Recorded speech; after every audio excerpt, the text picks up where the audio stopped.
जब तेरे मैथ्स और साइंस में नंबर ही नहीं आते तो इंजीनियर कैसे बनेगा तू? कुछ कर नहीं पाएगा, फेल हो जाएगा। हम हर बच्चे को अप्रिशिएट करेंगे, हर बच्चे को प्राइजेस देंगे। और जब लोगों ने वहाँ तालियां बजाई, मेरे साथ भी यही हुआ। क्या पता वो बच्चा ही गलत जगह बैठा हो और ये गलत सवाल उससे पूछा जा रहा हो। एक क्वेश्चन मार्क लगा रहता था हमेशा। जब मैं स्कूल में अपनी पढ़ाई कर रहा था तो एक बार मेरी मैथ्स की टीचर ने मुझे क्लास में खड़ा किया और मुझसे पूछा कि यतीश क्या बनना चाहता है तू? मैंने थोड़ी देर सोचने के बाद जवाब दिया कि मैम मैं इंजीनियर बनना चाहता हूँ। भिड़ते ही मैम ने मेरे से कहा कि जब तेरे मैथ्स और साइंस में नंबर ही नहीं आते तो इंजीनियर कैसे बनेगा तू? मैं भी थोड़ी देर सोचने लगा, फिर मैंने जवाब दिया कि मैम मैं मेहनत करूंगा। ये बात तो 100% सच है कि बिना मेहनत के कुछ भी अचीव नहीं किया जा सकता, आप कुछ भी नहीं बन सकते। लेकिन जरा चलिए मेरे साथ अपने बचपन में, जब आप बोलना सीख रहे थे, मुझे बताएं कि आपने बोलना सीखने के लिए कौन से कोर्स का सब्सक्रिप्शन लिया था, या कौन से टीचर के पास आप ट्यूशन गए थे जब आपने बोलना सीखा था।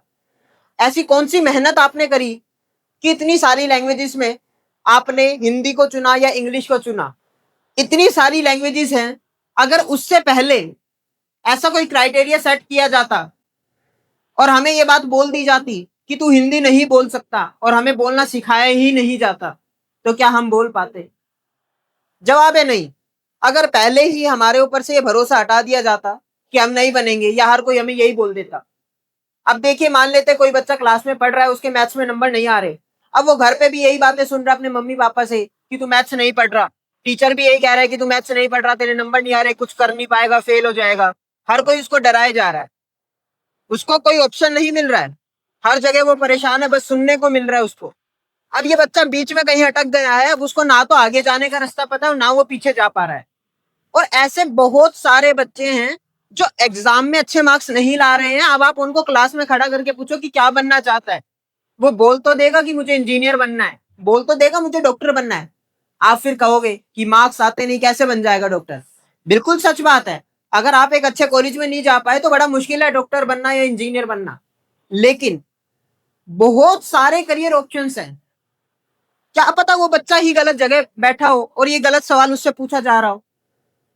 सही सवाल उस बच्चे तक पहुंचेगा तो शायद वो सही जवाब दे पाएगा। अब जो बच्चा है जिसको कभी कोई अचीवमेंट मिली ही नहीं, आप जिस ट्रैक पे आपने उसको भगाया उस ट्रैक पे वो अचीव नहीं कर पाया, वो फर्स्ट सेकंड थर्ड नहीं आया, तो हमेशा उसको सुनने को मिला घर से, ट्यूशन से, टीचर से, तो कॉन्फिडेंस उसका बिल्कुल खत्म हो चुका होता है। उसको कौन अप्रिशिएट कर रहा है? अब मान ले तो उसके 100 में से 20 नंबर आए, उसको कोई भी अप्रिशिएट नहीं करेगा।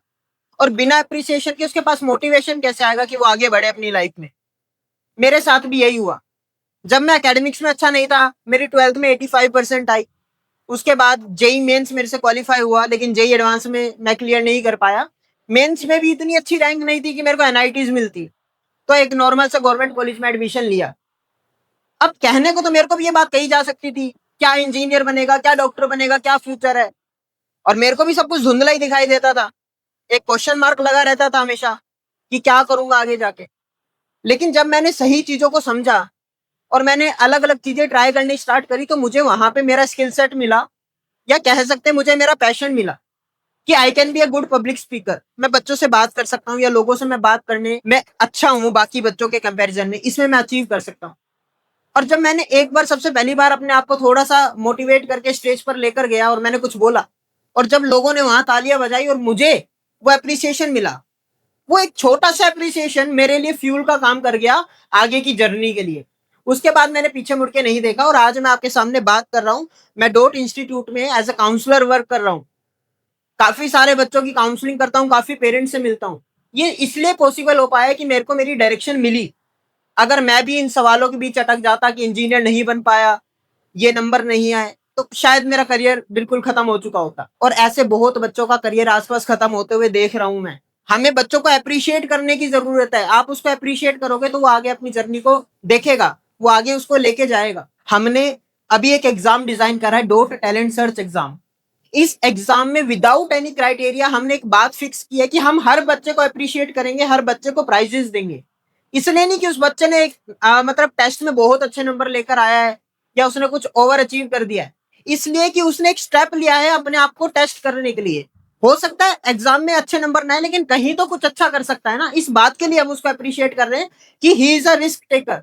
वो एक चांस ले रहा है, उसके सामने एक अपॉर्चुनिटी है। तो सिर्फ एक एकेडमिक एग्जाम नहीं, आगे कभी उसको और दूसरे करियर में कोई अपॉर्चुनिटी दिखेगी तो उसके पास ये मोटिवेशन रहेगा, एटलीस्ट मुझे पार्टिसिपेट तो करना है इस एग्जाम में। मैं चाहता हूं कि एक तो सभी बच्चे पार्टिसिपेट करें। मैं चाहता हूं कि ऐसे बहुत सारे बच्चे हैं जिन्होंने कभी अचीवमेंट वाली फीलिंग ही नहीं ली, जो कभी स्टेज तक गए नहीं, उनको कभी कोई मेडल नहीं मिला, कभी कोई प्राइज नहीं मिला।